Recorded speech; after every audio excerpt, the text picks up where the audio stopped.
مسجد نبوی کا صحن تھا اور ایک شخص کونے میں بیٹھ کے دعا مانگ رہا ہے. ذرا اس کے دعا کے لفظ سنیے. اللہم انی اسألک بانک انت اللہ.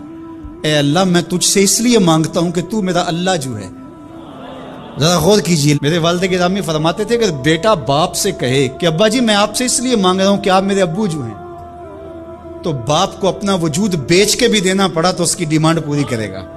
جو اس نے لفظ ہی ایسا کہہ دیا تو بندہ کیا کہہ رہا ہے؟ اللہم انی اسألک بانک انت اللہ. اللہ میں تجھ سے اس لیے مانگ رہا ہوں کہ تو میرا اللہ جو ہے.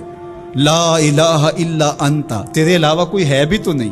انت الاحد الصمد الذی لم یلد ولم یولد. تو ایک ہی ہے، واحد ہے، اور کوئی ہے ہی نہیں جس در پہ جاؤں، کوئی چوکھٹ نہیں ہے جہاں دامن پساروں کر رہا ہوں. یہ وہ دعا کر رہا تھا کہ میرے حضور نے سن لی. تو ایک صحابی کو فرمایا کہ یہ جو دعا کر رہا ہے اب جو مانگے گا اللہ عطا کرے گا.